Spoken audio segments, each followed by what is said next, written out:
Big stories, big pressure, big nights at Anfield. This is Anfield Central, your home for the latest Liverpool news, transfers and sharp analysis. No noise, just what matters to real Reds. So if you love Liverpool, hit subscribe and stay ahead of every story. Let's get into it. Liverpool discover potential Champions League last 16 opponents as Atletico Madrid or Galatasaray await. Liverpool now have a clearer picture of what lies ahead in the Champions League, with the Reds set to face either Atletico Madrid or Galatasaray in the last 16 draw scheduled for Friday, and neither option offers an easy path forward. Both European heavyweights secured dramatic qualification, setting up what could become one of Liverpool's toughest knockout challenges in recent seasons, as Arne Slot's side aim to continue their European campaign. Atletico Madrid booked their place after defeating Club Brugge 7-4 on aggregate, following a chaotic 3-3 first leg, before Diego Simeone's team delivered a dominant 4-1 victory in the return match. Meanwhile, Galatasaray survived their own thriller against Juventus, scoring twice in extra time to seal a remarkable 7-5 aggregate win, despite nearly throwing away a commanding first-leg advantage. Liverpool already share recent history with both sides this season, adding extra tension ahead of the upcoming draw. A potential meeting with Atletico Madrid would immediately revive memories of September's fiery clash at Anfield, where goals from Mohamed Salah and Andy Robertson, followed by a late Virgil van Dijk winner, secured a dramatic 3-2 victory for Liverpool. That match also saw Atletico boss Diego Simeone sent off after losing control on the touchline, meaning a reunion could carry serious emotional edge as the Argentine coach looks for revenge. Historically, the matchup has rarely been comfortable for Liverpool. Since 2008, the two clubs have met 9 times, with Liverpool winning 4, drawing 2 and losing 3. But crucially, Atletico have eliminated the Reds on both previous occasions in European knockout football. Supporters still remember the painful 2020 Champions League exit under Jurgen Klopp, as well as the heartbreaking Europa League semi-final defeat in 2010, when Atletico progressed on away goals at Anfield. Even though Atletico have struggled domestically this season, their attacking threat remains dangerous, led by Alexander Sorloth, Julian Alvarez and Antoine Griezmann, while Marcos Llorente has an especially strong scoring record against Liverpool.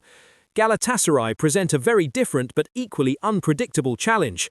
Liverpool have faced the Turkish champions 5 times in Europe, winning only once, and earlier this season suffered a narrow defeat in Istanbul after Victor Osimhen converted the decisive penalty. Okan Buruk's side arrive with serious attacking firepower, as Mauro Icardi, Osimhen, Burak Yilmaz and Leroy Sané have combined for 34 goals this season, underlining the threat awaiting Liverpool's defence. Although Galatasaray currently lead the Turkish Super League, their Champions League league phase campaign was less convincing, finishing 20th overall, something that may slightly ease Liverpool concerns compared to facing Atletico. When comparing both possibilities, Atletico Madrid arguably represent the more dangerous opponent due to their defensive discipline, aggressive style and proven knockout pedigree against Liverpool. Given the Reds' inconsistent form this season, many inside Anfield may quietly prefer a clash with Galatasaray when the draw is officially made. 4 things spotted in Liverpool training as Florian Wirtz's injury fears grow ahead of West Ham clash. Liverpool stepped up preparations for their crucial Premier League clash against West Ham this week, as Arne Slot's squad returned to full training at the AXA training centre following a short break in fixtures. But while the session offered encouraging signs in some areas, it also raised fresh concerns, particularly surrounding the fitness of Florian Wirtz. The German playmaker was noticeably absent from group training, immediately increasing doubts over his availability for the weekend after he was forced to withdraw before kick-off against Nottingham Forest due to a back injury. Although Slot initially described the issue as minor, Wirtz's continued absence now suggests Liverpool could once again be without one of their most important creative players at a crucial stage of the season. The Liverpool boss is expected to provide a full update in his pre-match press conference, but optimism around Wirtz featuring against West Ham appears to be fading. There was far more positive news elsewhere on the training pitch, however, as Jeremy Frimpong returned to action with the squad following his recent thigh injury. The Dutch international was even spotted running toward the gym alongside teammates, a strong indication that his recovery is progressing well after nearly a month on the sidelines. His return would arrive at an ideal moment for Slot, potentially restoring stability on the right flank and allowing Dominik Szoboszlai to move back into his preferred midfield role. Another major talking point from training was the involvement of teenage prospect Rio Ngamoha, who continues to push for greater first-team opportunities. The 17-year-old looked lively during match practice drills after impressing off the bench in recent matches, increasing speculation that a first Premier League start may not be far away. Meanwhile, attention also turned to Mohamed Salah following a difficult recent performance that saw him substituted late in Liverpool's last outing. Any concerns over dressing room tension appeared unfounded though, with Salah seen smiling and fully engaged during training, highlighting a positive mood within the squad. With competition growing in attacking positions, including pressure from Ngamoha and Federico Chiesa, the upcoming match against West Ham now represents a key opportunity for Salah to rediscover his scoring rhythm. As Liverpool enter a decisive period in the campaign, Slot faces important selection decisions involving returning players, emerging talents, and established stars. Saturday's lineup could therefore offer an early indication of how Liverpool's attack and tactical balance may evolve heading into the final stretch of the season. Liverpool injury boost arrives at perfect time as Jeremy Frimpong nears return. Liverpool could receive a timely injury boost ahead of this weekend's crucial Premier League clash against West Ham, with Arne Slot potentially set to welcome Jeremy Frimpong back into contention. The Reds have spent recent weeks without a natural right back, forcing Slot to experiment with midfielders filling unfamiliar defensive roles as Liverpool continue battling for a strong finish in the race for Champions League qualification. Dominic Szoboszlai and Curtis Jones both stepped into the position in recent matches, including the game against Nottingham Forest, delivering mixed results despite their commitment to the role. Interestingly, even though Joe Gomez was fit enough to start, Slot chose not to use him in that fixture, instead continuing with his midfield solution at full-back. Speaking last week, Arne Slot had already hinted that Frimpong's return was approaching, confirming the Dutch defender was targeting involvement against West Ham if his recovery progressed as planned. Even if the 23-year-old is not immediately ready to start, his presence alone would represent a major tactical boost for Liverpool heading into a decisive period of the season. Frimpong offers natural width, pace and attacking balance from right back, qualities Liverpool have clearly missed while deploying midfielders out of position. His return would also allow Szoboszlai to move back into central midfield, where the Hungarian has arguably been one of the Premier League's standout performers this season. When shifted away from the middle, Liverpool lose much of Szoboszlai's creativity and energy, something Slot can ill afford as fixtures begin to pile up. The added benefit is increased depth in midfield, with Curtis Jones also freed to compete in his preferred role rather than covering defensively. That comes at an important moment, particularly with Alexis Mac Allister and Ryan Gravenberch showing signs of fatigue despite recent rest periods. Although Mac Allister scored the decisive goal at Nottingham Forest, both midfielders struggled to reach their usual performance levels, highlighting Liverpool's growing need for rotation options. Frimpong's comeback therefore strengthens more than just one position. It restores balance across multiple areas of the pitch. With several winnable fixtures approaching and Champions League qualification firmly in sight, Liverpool will feel the timing of this injury boost could hardly be better. Slot now faces key selection decisions, but having crucial players returning may finally allow the Reds to regain rhythm at exactly the right stage of the campaign. Jeremy Frimpong spotted in Liverpool training boost ahead of West Ham. Liverpool may have received a major fitness boost after their Premier League meeting with West Ham after Jeremy Frimpong was spotted actively involved in first-team training at the AXA training centre. The Dutch winger has been sidelined since limping off just minutes into Liverpool's Champions League clash against Qarabag last month, initially raising fears of another hamstring setback. Those concerns now appear to be easing, with fresh training footage released by the club showing Frimpong back among his teammates as preparations intensify for the weekend fixture. In clips shared on Liverpool's official channels, Frimpong was seen heading toward the gym alongside Dominic Szoboszlai, Curtis Jones and Ryan Gravenberch during Thursday's session. Encouragingly for supporters, the Netherlands international was even seen running competitively with teammates, suggesting he is moving freely and showing no visible discomfort following his injury layoff.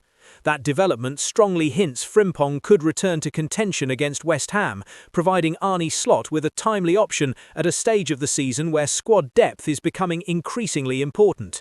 However, while Frimpong's situation looks positive, concerns are growing elsewhere within Liverpool's squad. Florian Wirtz was notably absent from the training images and videos released by the club, casting fresh doubt over his availability for the upcoming match. The German midfielder had already withdrawn from the squad prior to facing Nottingham Forest after suffering a back injury during the warm-up, with Slot previously suggesting the issue was minor. But his continued absence from training now raises serious questions about whether he will recover in time to face the Hammers. Liverpool's injury list extends beyond midfield concerns, with Alexander Isak still unavailable as he continues rehabilitation from a broken leg. Slot has indicated that a late March or early April return remains the realistic target for the striker's comeback. Meanwhile, Wataru Endo faces a race against time to feature again this season following the injury that required him to be stretchered off against Sunderland earlier this month. Defenders Connor Bradley and Giovanni Leone are also ruled out for the remainder of the campaign, further emphasising the importance of players like Frimpong returning at the right moment. With crucial fixtures approaching and the fight for league positioning intensifying, Liverpool will hope this latest training boost signals the beginning of improved squad availability heading into a decisive run of matches. Liverpool and Arsenal set for major financial boost as Champions League last 16 draw takes shape.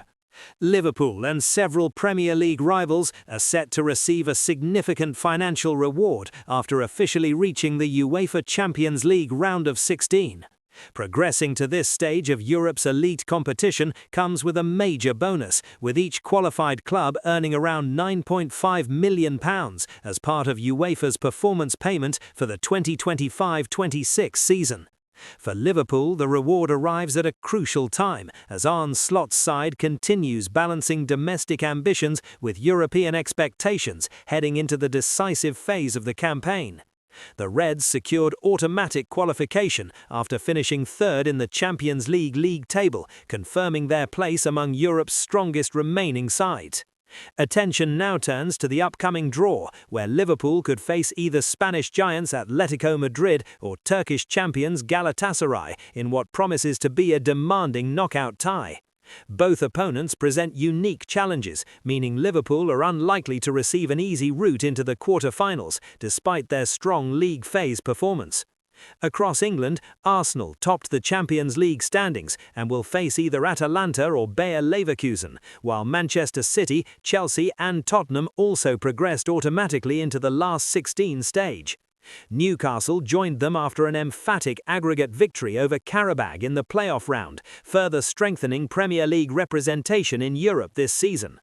This year's Champions League format introduces a bracket-style knockout system rather than the traditional open draw, rewarding higher-ranked teams with theoretically favourable pathways through the competition. One major rule change also allows clubs from the same domestic league to face each other as early as the round of 16, opening the possibility of all Premier League clashes much sooner than in previous seasons. Another key advantage for teams finishing inside the top 8, including Liverpool, is hosting the second leg at home, often seen as a decisive factor in knockout football. As the draw approaches, Liverpool not only gain financial momentum but also clarity over the road that could define their European campaign. With prize money increasing at every stage and continental prestige on the line, the next opponent could shape both Liverpool's season and the long-term direction of Slot's project. Liverpool and Manchester United have reportedly made a key decision regarding highly rated Wolverhampton Wanderers youngster Matheus Nunes ahead of the summer transfer window. The 18-year-old attacking midfielder has emerged as one of the few bright spots in what has been a difficult season for Wolves, with the club currently battling to avoid relegation from the Premier League. Despite struggles at team level, Nunes' rapid development has attracted strong attention from some of England's biggest clubs, including Liverpool, who have been monitoring his progress closely. However, according to reports, both Liverpool and Manchester United have now stepped back from pursuing an immediate deal after Wolves placed a £50 million valuation on the teenager. Sources suggest that while admiration for Nunes remains high inside both clubs' recruitment departments, they currently believe the asking price does not reflect his level of senior experience. The England youth international has impressed since breaking into the first team, registering 2 goals and 1 assist across 17 Premier League appearances this season. His technical quality, composure on the ball and maturity in a struggling side have earned widespread praise, particularly considering his age and limited exposure to top-flight football. Even so, Liverpool and United reportedly view Núñez as a long-term development project, rather than a player ready to justify such a major financial investment this summer. Instead, both clubs would reportedly prefer a structured transfer agreement, involving a lower upfront fee, potentially revisiting negotiations if Wolves soften their demands. There is also a significant factor that could change the situation entirely: Wolves' league status. Should relegation to the Championship be confirmed, the club may be forced to reduce their valuation, potentially reopening the door for Liverpool to reignite interest later in the window. Recruitment experts believe Núñez's ability could flourish further within a stronger tactical system, suggesting his ceiling remains extremely high despite his limited senior experience. For now, Liverpool appear willing to remain patient, carefully assessing whether the opportunity becomes financially viable before making any decisive move. With the summer window approaching fast, this is a transfer situation that could quickly evolve, depending on Wolves' fate in the Premier League.